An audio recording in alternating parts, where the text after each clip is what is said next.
All right, this is PancakesCon Track 2. I've temporarily muted the presenter. I'm sorry, Hela. There's a little bit of reverb going on there.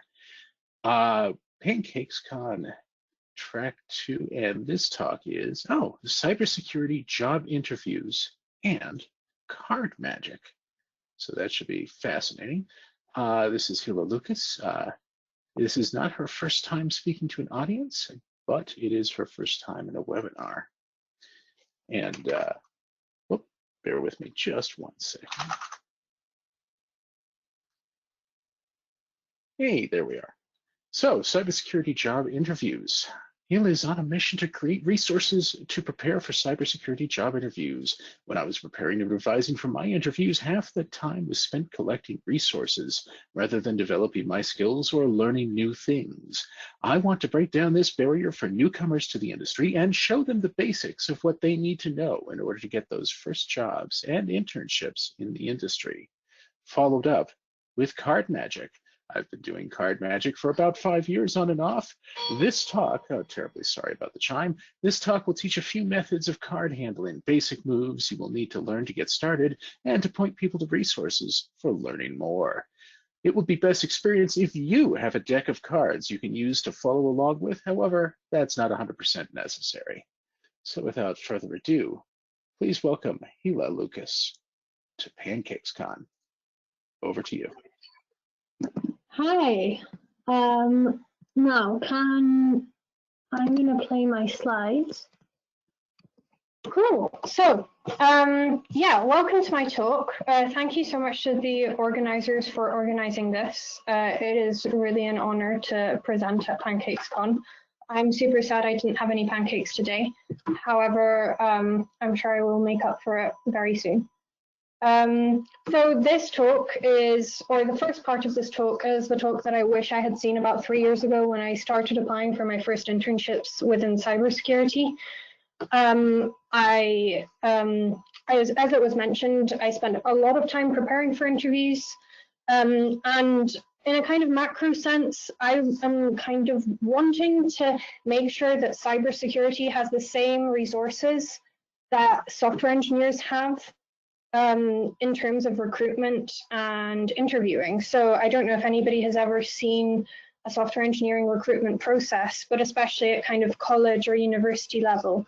There's talks, workshops, websites, question banks, job boards, and we don't have that in cyber. So I'm really looking to make that kind of content and make this more accessible. So if you're interested in collaborating on that or think you could help, please get in touch later.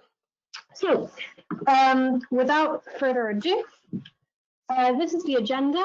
So I'm gonna talk a little bit about who I am and what makes me qualified to talk about this. Then we're going to go over interview types, how to prepare for interviews, the kinds of knowledge that, or the kind of topics that you might expect to come up in the interviews. I'm going to point you to some resources that you can use, and then final thoughts, and then we'll move on to magic tricks. So, a small disclaimer, this is all based on my personal experience. So obviously this might be a little different for you. I haven't interviewed at every company.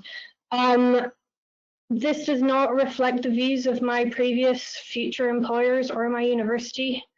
And I have done interviews where I've signed an NDA before taking them, and I'm not sharing any information that was discussed or disclosed in those interviews.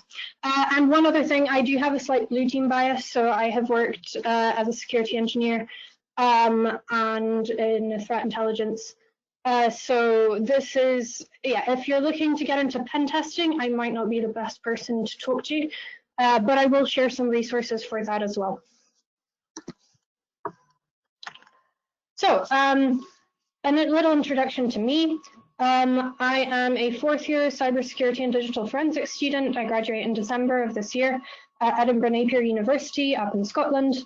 I am an incoming security engineer at Facebook. I'm going to join them after I did an internship with them last summer, and I'm going to join them as soon as I graduate. I used to be part of the Edinburgh Napier University Security Society Committee, and I am now a member. I have successfully passed interviews at FANG companies, Big Four investment banks, cybersecurity consultancy, and a university. Obviously, I haven't done all of these jobs, but because I've been working on this project for a few years, I just took every opportunity I could to interview so I could pass this knowledge on. So yeah, I've done quite a lot of it. And this is all for internships or entry-level positions, so do please bear that in mind when listening to me. Apart from cyber, I'm also into TED and TEDx conferences, magic tricks, obviously, painting, vegan food, and dogs. You can see my dog in the background of every slide. Her name is Perauko, and I love her very much. I'm also a member of Women in Cybersecurity Scotland.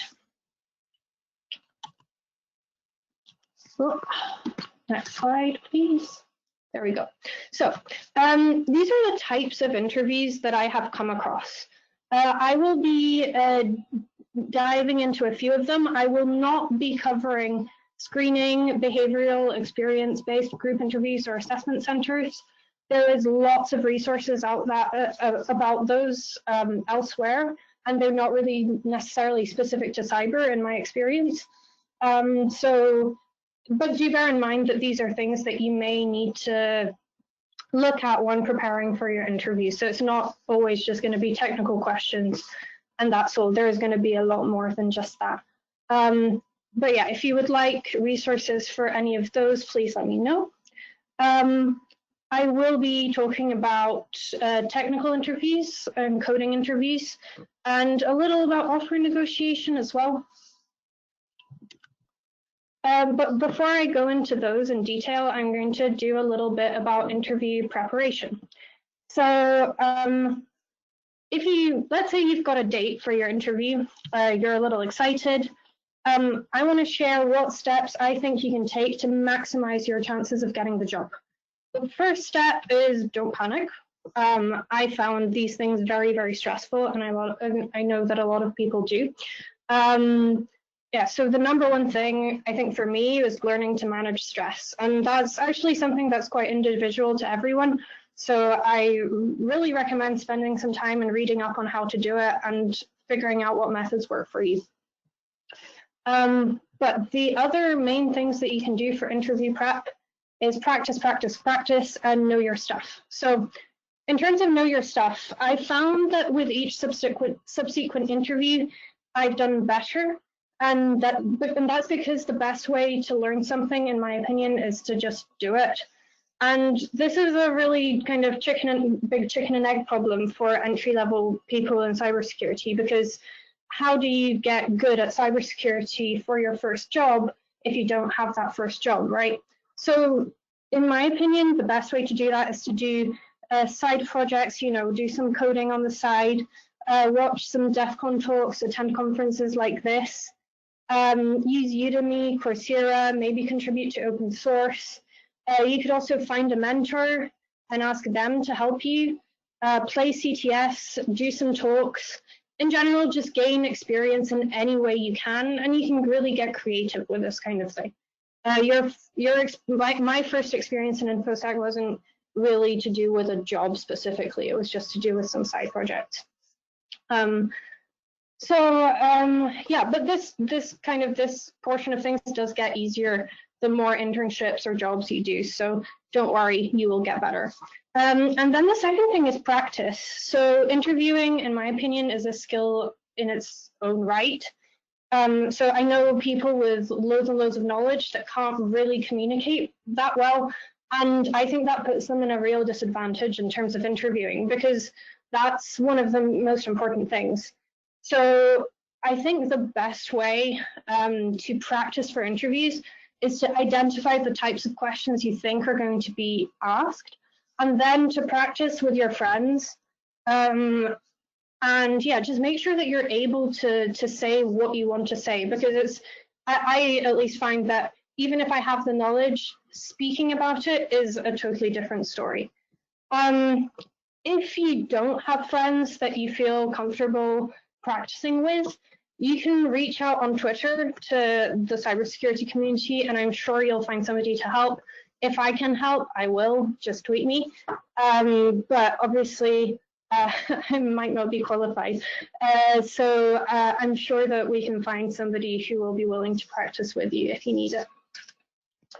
Right, another kind of tip that I found helps, and I will caveat this with, I've done this for various companies, and it doesn't actually always work in terms of the actual questions, but the themes that emerged were definitely in the interview. So there's a website called Glassdoor that I'm sure at least some of you are familiar with, and people will actually post interview questions from specific companies there. So you can just use the search function to look for the company name and interview questions. There tends to be a lot for software engineering, for bigger companies, not necessarily for cybersecurity, but there are some. And obviously use your critical thinking, like you're probably not going to have to, reverse a linked list or anything in a cybersecurity job interview, although it might happen. But yeah, this is a good resource. And obviously it's going to work much better for bigger companies. But yeah, just check it out. It's a good place to look. Oh, sorry. Now the next thing is kind of looking at the job description. So job descriptions can be very vague, and a lot of them actually have a lot more in the description that is actually required from you once you get to doing the job or even the interview. So don't let yourself be intimidated by the job descriptions, but I do suggest being able to talk to all the kind of keywords in a specific job profile. It won't hurt to learn about these things if you haven't heard of them. Oh, and I guess this should go without saying, but if this is what's deterring you from applying for a job, please don't let it. Like, there's a lot of research that shows that women, for example, don't apply to jobs where they don't fulfill every single requirement in a job descriptions, and men do. So yeah, keep that in mind. A lot of people will, so you might as well. Yeah, so here obviously you can see a kind of breakdown of the things that I would look at in this kind of job description. I'm not going to read out the slide because you're all able to read. But when looking at this, I would also try and think about a few additional questions like what the company's threat profile is, what their tech stack is, and kind of, use this as a base to identify other questions that you might be asked in your interview. So the next thing I'm going to talk about is the kind of knowledge needed for most of these interviews. So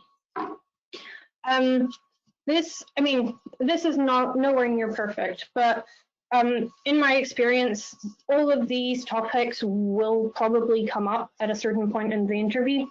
So I'm going to start at the bottom of this pyramid, so the low level ones and zeros. So at each level, I would ask, can I use this, and do I know how this works? So in terms of low level ones and zeros, in my opinion, that's asking questions about how computers actually work. So everything from computer architecture to actually, I don't know, binary, and more importantly, being able to use this information. So maybe you're able to convert, I don't know, hex to binary or something simple like that, but do you know why you would need to do that in the context of your job? So the next thing is operating systems. So not only how to use things like, Linux, Windows, Mac, but also how they work. And obviously this is a very challenging question, how does Windows work? Could take, there's books written about it, right? But having a kind of overview of it and being able to talk to it at least a little bit, in my opinion, is really good. The next thing is networking. So how does the internet work? I'm going to share a really good resource for answering that question later on in the slides, so stick around for that. But apart from how it works, talking about being able to use networking. So, can you set up a little server in Python? and in general, just understanding what happens in networks. Next thing, attacks, defenses, detections. So this is getting trickier to generalize because it's very job specific. Obviously, blue teamers, red teamers, etc. will get different questions. But in general, in the context of the company or the technologies that you're going to be using, can you identify, explain, mitigate, exploit, detect various attacks? I think is a really useful question to ask yourself when preparing for an interview. The next one is tools. So if there's any tools mentioned in the job description, obviously being able to talk about what they are, if you've used them before, or if you've had a chance to kind of try out a demo version, being able to talk about that. And sometimes talking about how the tools actually work are both important, in my opinion. I've come across a lot of those questions. And then at the top of the pyramid, there's like job specific stuff. Now, obviously, I can't really predict that. That will probably be based on what's in the job description. But there will be other stuff apart from general concepts that you will be asked, most likely. A little note about approaching technical interviews. So for me, the biggest learning curve here was that the interviewer is actually human, and that not knowing everything is fine. If you come across a question where you don't know the answer, that doesn't mean you're not going to get the job. Practicing your stress management at that point is probably key. It's really good to kind of give it a guess, making it clear that this is a guess, saying something like, I don't know, but based on my knowledge of X, Y, and Z, I think this is how you would solve it, or this is the answer. Yeah, a lot of interviews are about testing the depth of your knowledge, and in this case, there is going to definitely be a point where you have to say I don't know. And it's important to understand that some interviews are structured like that, because especially for junior positions, your employer wants to know, your potential employer wants to know how much you know. And yeah, once again, they do not expect you to know everything. Your thought process and logical thinking is really important. Whoops. The next thing is coding interview. I've only had coding interviews in 2 of the multiple interviews that I've done. A really good resource for learning how to do them is HackerRank and LeetCode, if you haven't come across those, although I will caveat that with those are tailored to software engineers, and the questions are usually a lot harder than what I have experienced, even the kind of easy level ones, but it's a good place to kind of practice them and look at solutions. Cracking the Coding Interview is a great book if you're going in for a development focused job. I mean, it's got a lot of information. It is a brick of a book. I've skimmed through it, and I have to say that some of the stuff was useful, but in general, it goes into a lot of details that I didn't really personally need. And yeah, I think the last thing is, like, for cybersecurity, the coding interviews are rare and they can be really challenging, but they can also be quite easy. So, don't stress too much about it. But definitely do get some coding experience if you want to go into cybersecurity, because a lot of big companies do ask that you have at least a little. Another thing is asking your interviewer questions. So this is super important. Examples of questions that I would ask are like, will I be the only woman on the team? Or what is the team like? I like going into the Wikipedia for a company if it's a big one and looking at the controversies section and asking about that. But that might be a little cocky for some people, I suppose. But I think it's a really good opportunity for you to see if you would actually enjoy working with the person that's interviewing you, if they're going to even be on your team. And if you care about working from home, for example, you should definitely ask about it, because some companies are really flexible and some aren't. good kind of on topic and timely question would be, how did they handle the coronavirus outbreak? I think it's just important to remember that it's not just the company that's interviewing you, you are also interviewing the company, and you have to gauge whether you would like to work there, because it's a waste of your time as well as theirs if you don't enjoy it once you're there. Compensation questions. Now, sorry. I am not a lawyer, so please don't use this. Please don't justify doing anything with my slide, but it's really important, in my opinion, to talk about salaries and put them online. It benefits the entire workforce to know what we'll earn. I know that it is taboo in some cultures, especially in the UK, for example, but I do think that it's important to talk about it. So my 2 cents is, please do talk.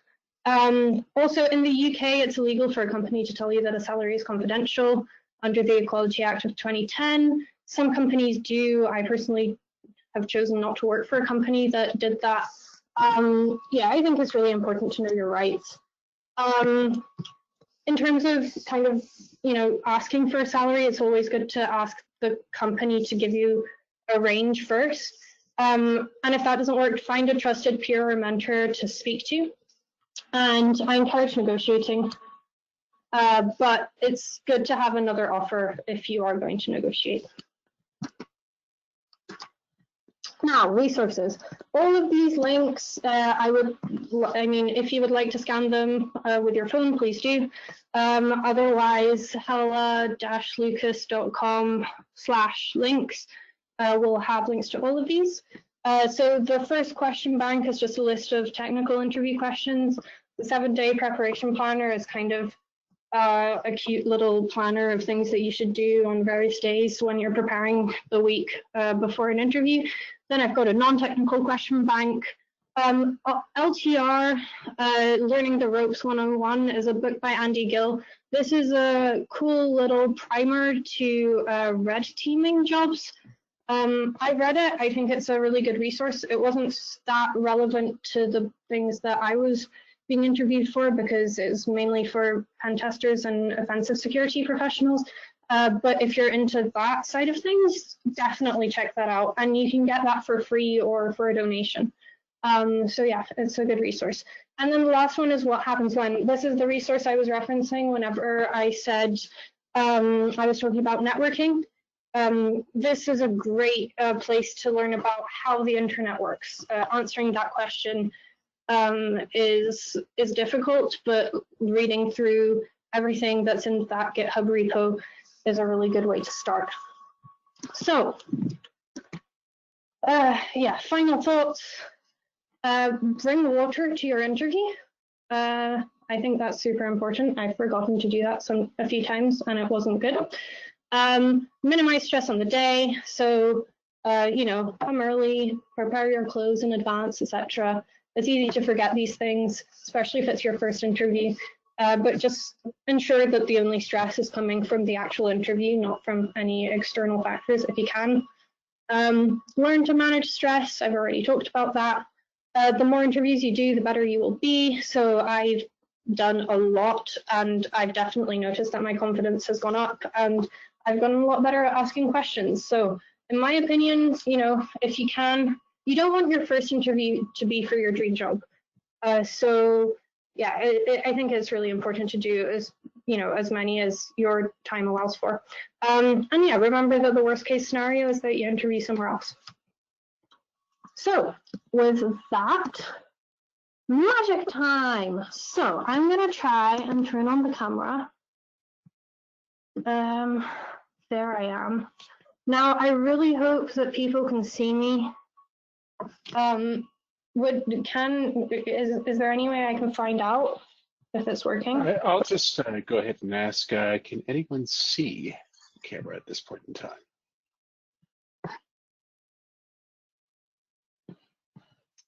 Not yet. Okay. Okay. Some people can. Okay. Right. Well, how about what I was going to do is start off by demonstrating a magic trick. How about I show you the agenda? No, because could I have you close your slides? That might help. Sure. Let me do that. Closed. Save. I will share some resources as well, but for now this should work. Right. So how about I start talking and then I wait for maybe 2 minutes to see if the video pops up for more people. Card magic. I started doing card magic when I was about 16. I learned it first from a friend and then from some books. I think it's a really, really cool. Oh, the organizer has stopped sharing your webcam. Sorry about that. That was a misclick. That is fine. I will try to reshare. Can you stop sharing the slides? Oh, hey, that looks a lot better. Okay. Is that working? It looks like it might be for people. I personally can't see the video, I'm afraid, so I can't be reliable, but it looks like, okay, other people say you're good. Okay, cool. Right, so what I'm going to do is I'm going to start off with a demo of some magic tricks that I am not going to teach because they might feel a little too difficult to teach in 15 minutes. Then I'm going to show you a trick with an assistant which I'm going to actually teach you. And then I'm going to share some resources and final thoughts. And if there's any time left over, I'll show you some more tricks. So I really hope people can see me, otherwise this really doesn't make any sense. But I'm going to tell you the story of the first time I saw magic. So long story, but I was face painting somebody who was playing with cards and he was shuffling in quite a few cool ways. I had never seen anybody shuffle cards professionally. I was, 16 at the time, had never been in a casino or anything, but he was doing all this cool stuff and I was really intrigued and I thought it would be awesome to learn that. So I was face painting him, so I told him that he should show me a magic trick or I'll screw up the face paint, and he said fine. So he told me to pick a card. So I did. It was not the 4 of hearts, but for the purposes of this demonstration, that does not matter. So he took my 4 of hearts, he put it somewhere into the middle of the deck, like this. He snapped his fingers, and the 4 of hearts came up on top. I said, yeah, you're not tricking me, mate. That's too easy because you've just got 2 4s of hearts. So he told me to write my name. Oh, great. My pen doesn't actually work. I got another one. It's fine. I'm prepared. This one also doesn't work. Could you pass me a Sharpie from over there? Thank you. Sorry. So I wrote my name on the card. And he showed me the trick again. So he took my 4, put it into the middle of the deck like that, snapped his fingers, and the card came up on top. Now, I was a little angry at this point because I really don't know, not knowing how things work. So I asked him to show me how it actually works. And he said, fine, I will. So what he did was he bent the card from the side. I'll show you why. It's because that means if it's bent, you can kind of see the card like that. So he let me watch in real time what actually happens when he puts the rest of the deck on top. So he put the rest of the deck on top and told me to pull the invisible string at the top of the deck. So I did 1, 2, 3. And I don't know if you can see that well, but that bent card actually came up on top again. Now, I was impressed, but I wasn't having it. I did not enjoy being tricked. And some people don't, which is fine. But I said, fine, do something with a different card. So I picked a random other card. Oh, another 4. Nice. That was not on purpose. And he said, you know what? You picked this 4, but I actually want to keep going with the other one. So he just waved the card like that, and it turned into my original 4. Now, I don't know how you guys are feeling about this, but I didn't like it. The last trick that he showed me was actually to do with a number. So there are currently 250 attendees watching this. So I'm going to take 2 plus 5, which is 7. So he asked me to name a random number. I would name a random number, but it's easy if it's me. But I'm just going to show you that if you go 1, 2, 3, 4, 5, 6, and 7, that card was actually my card. Now, I was pretty impressed, and I asked this person to teach me something. He said no, but then later on he got a bit drunk and did teach me something. So I went home, learned to message him on Facebook, because this was a long time ago, and asked me to and asked him to meet up with me to watch what I had learned. I showed him, he said it was terrible, and taught me how to do it better, and shared some resources, the same ones that I'm going to share with you. So that was the demonstration. I'm now going to just check how much time I have left. Cool. I'm now going to teach you a card trick that you can prepare at home. If you do have a deck of cards, please use it to follow along. You won't need the whole thing. You can just use half if there's like 2 of you or something. The whole thing is fine as well. This trick is a kind of mind reading trick, and I'm going to show you how it works. So I have an assistant here, Dan, right here. So he's the person that I'm going to show the trick to. So Dan, could you just pick any card? This one. Cool. Now, please remember it. I'm going to turn around. If you could show it to the camera and don't let me see it, and then put it back against your chest when you're done so I can't see it, and let me know when I can turn back. Sure. Okay. Cool. So, say stop wherever you like. Stop. Before I get to the top. Stop. Right. Okay. And put your card just there. Cool. So, now I'm going to just fan the cards out like this, and I would just like you to confirm to to the audience, to me, that the card is in fact somewhere in this deck. Do I wait until the end, or it's just yeah, it's Just whenever it is. Right. No funny stuff yet. No. Cool. So. Right. I'm going to give these a shuffle, and I'm going to read your mind. So I'd like you to imagine the cards just here. Focus on it really hard, okay? Now, don't tell me. I'm going to say a few things. Don't respond. I'm just going to read your facial features and try and figure out which card it was based on them, right? So it's either a red card or a black card, a red card or a black card. You're slightly smiling when I say red, so I know it's a red card. It's either a diamond or a heart, a diamond or a heart. Okay, I know it's a diamond, because once again, the slight smile. Okay, in diamonds, we've got ace to king. So ace, 2, 3, 4, 5, 6, 7, 8, 9, 10, jack. So it's somewhere there. 7, 8, 9, 10, 9. Was it the 9 of diamonds? Yeah. It was. Yay. That's the trick. And I'm going to teach you guys how to do that. Thank you, Dan. I don't need you anymore. I really want to share how important presentation is, and that's kind of why I chose this trick, because the method is actually quite simple. It includes a little bit of misdirection. It doesn't include very much card handling, which is great for beginners. And then the fun part is kind of making it into a mind reading trick. Obviously, I can't read minds. Nobody can read minds. There is the concept of cold reading. You can go and learn about that. I don't know if I believe in it still. But this is how the trick works. So you ask your audience member to pick a card. Let's say they pick this one. I don't get to see it. I don't have to see it. I'm just going to put it there. Then you turn around, ask them to look at the card, to memorize it. Make sure you tell them to memorize it. You always have to be really explicit about what you tell your audience, otherwise they won't do it. So then you riffle through the cards like this. This might not be so simple for some people.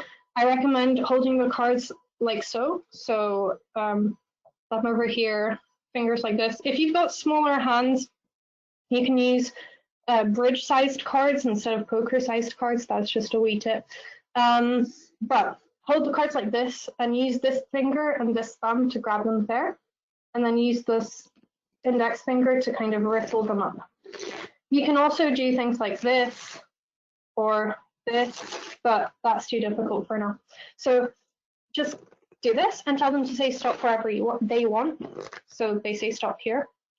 And now I tell them to put the card here. Now, this is where the misdirection happens. So the way this trick works is that I remember a key card. This is the card that is going to be on top of the other card. And whenever, so if I show this to you with this card face up, so this is the secret card that I don't know. So if I put this card face up, I've remembered the jack, which is here. I put it on top of the deck. Then when I shuffle through, what I'm looking for is this jack. And I know that the card next to it is going to be the secret card. So let's try that again. So this is the selected card. Oh, cool, my card. This is the selected card. I say, oh, sorry, I got a little confused with the cards there. Cool. I say stop. They say stop. This is my key card. I say place the card here. And this is a really important move because you're hiding the fact that you're looking at this card by pointing. So you're going place the card here. Because obviously you don't want to go say stop. They say stop and you go, okay, put your card there. Because that kind of gives the trick away. So you say place your card there. They put their card there. You put your card on top.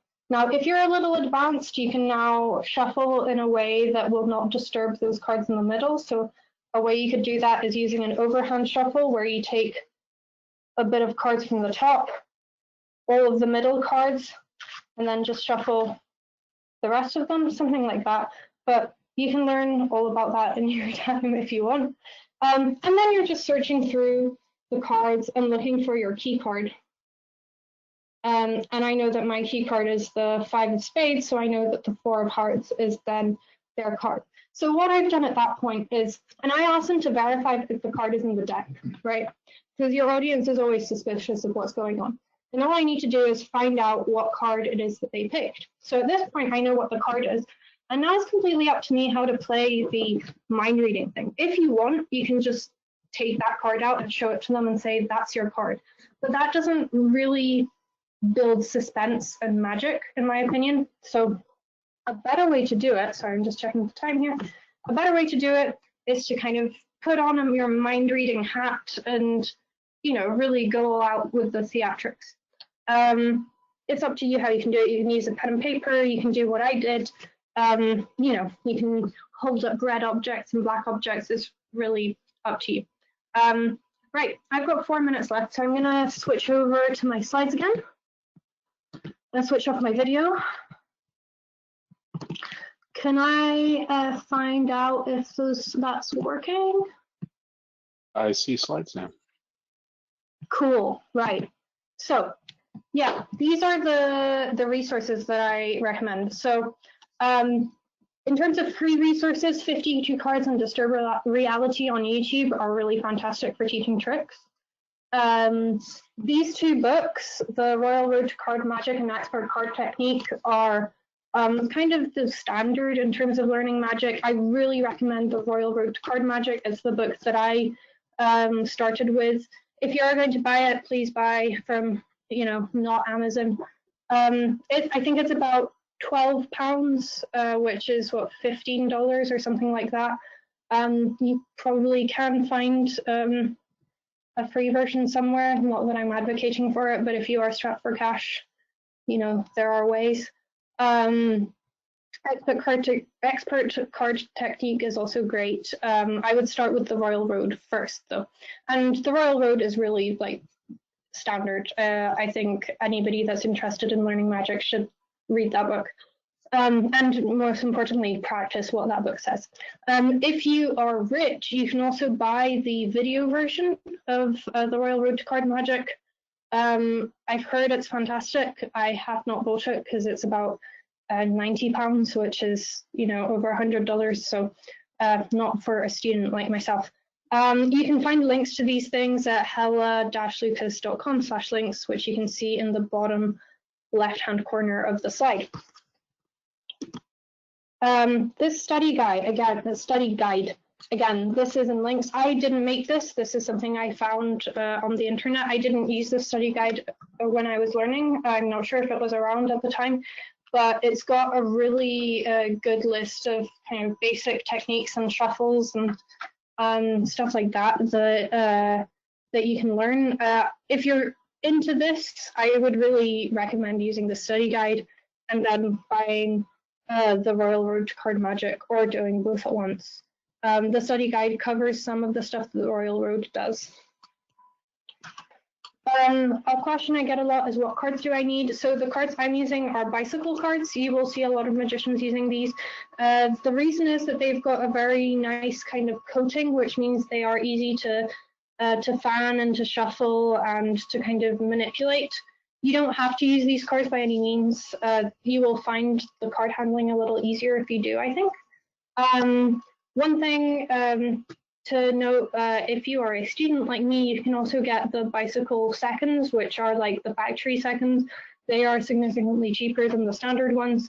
If you do get into this, I mean, you can go through about a deck like a week or something, just if you're performing and you're destroying cards, or you get the cards. Although I suppose with social distancing in place right now, you're probably fine just using the standard ones because you won't be going out anyway. So yeah, but either of these work. You can also use just regular playing cards that you can pick up in any shop, but these ones will make your life easier. And yeah, I just wanted to share the reason behind people and magicians using these so often. It's because of the finish. They're just nicer to handle. They're not kind of magic in any way, although you can get trick decks. Final note, this stuff is really hard. You're building muscle memory in your hands. That isn't something that you can just learn. That is literally, your body adapting to do things. You'll have to build strength in your fingers and stuff. So yeah, just give yourself time to learn it.